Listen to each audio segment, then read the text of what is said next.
We had an amazing trek. We finished our lunch at Burrito. I have no photo of that. Now we are going to Pret. This is our Google map. Next we'll climb a volcano rock or mountain. We are not sure whether we'll reach there before evening, but we'll try our best. Hey, I'm back. Behind me is the Christmas market. As you can see, that's Scotland Monument. On the roads you can see the trams, the double-decker bus. It's around 2 p.m. I have this Arizona iced tea. It's really cold, around 2 degrees Celsius. Without wool you cannot survive. That's a tram going.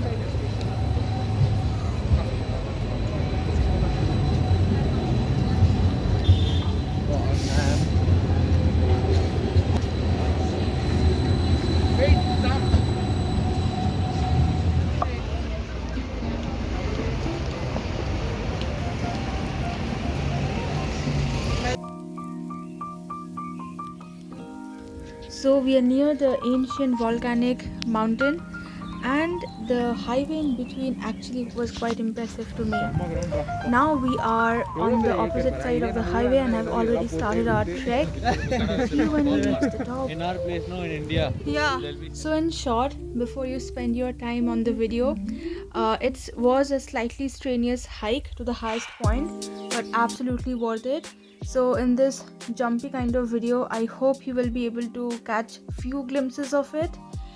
The pathway is a bit slippery because it's cold and it's always drizzling. So when we were climbing, it was December, maybe 22nd or 21st of December, so it was cold, it was drizzling, and there was dew, moisture, so everything was making the hike a bit strenuous on the feet because we had to put extra effort to make that grip.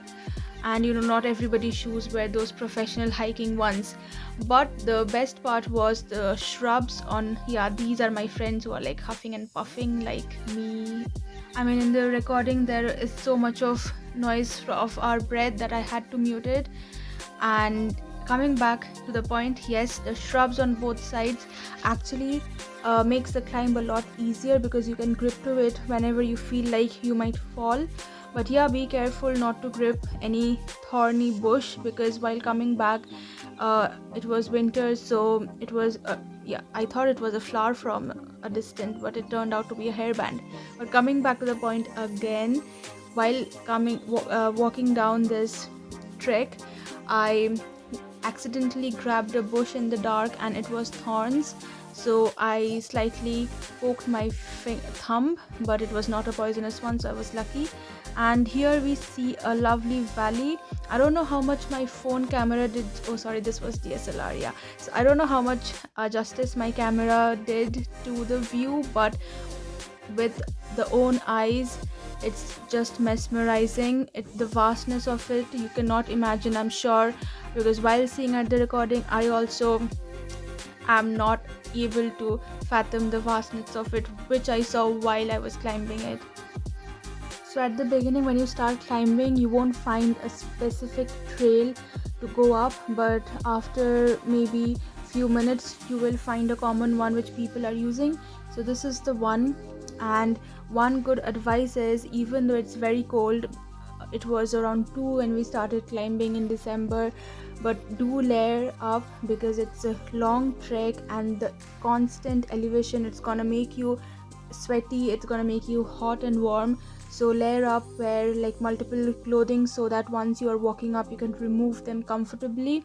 And do not forget water because it is a strenuous kind of a trek. But also the good part is you can sit on the sides and enjoy the beauty if you think that you need to take a break.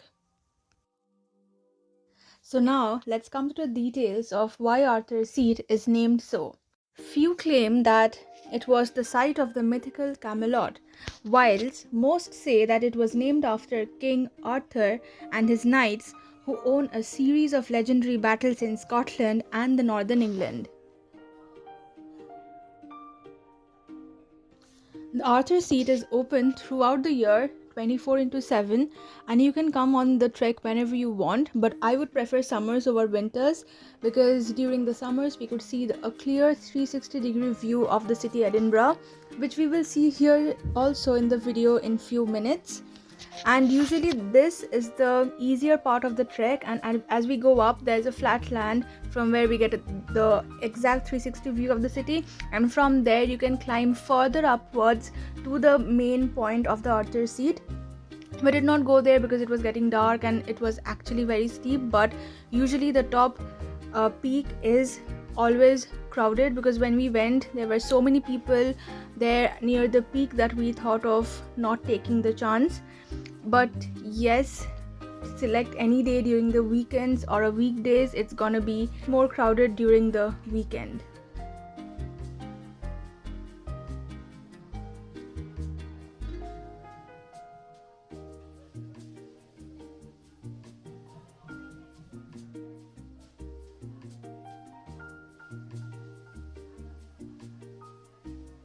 So here we see the city of Edinburgh peeking through the mountains, and it's just a matter of a couple of minutes until we reach the top and see the 360-degree view of the city. So now I'll leave you guys to the video and enjoy it, and we'll catch up at the end of the video.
There's a dog. If you don't mind, can you take a picture for us? Sure. Hey Madhu, phone ko ride granga. Okay. Thank you. Yeah, we'll sign here. Hey everyone, so finally we climbed up the volcanic mountain. At the background you can see the Edinburgh, the city of Edinburgh. There's sea which is not visible. It's a little cloudy. The trek was actually a little difficult because the roads are slippery, the rocks are not loose, but it's difficult because we are not professional trekkers, or nor did we trek a lot. The trek takes around 35 to 40 minutes. In Google it says 35 minutes, but it actually takes a lot longer because you may have to stop to catch your breath. You have to stop to click pictures because the surrounding is beautiful. You see a lot of green valleys. It has a very good city view. We started climbing in the daytime and now it's starting to get evening. So the good part is we saw the valleys in sunlight and now we can see the city light in the background. You can see it's actually 2 degrees Celsius, but the climb was so difficult that we are literally sweating. We are sweating in 2 degrees Celsius. Now we'll be climbing down. We had a very nice day. Hope you liked the video. If you really liked it, you can hit the like button. So bye bye, see you in the next one.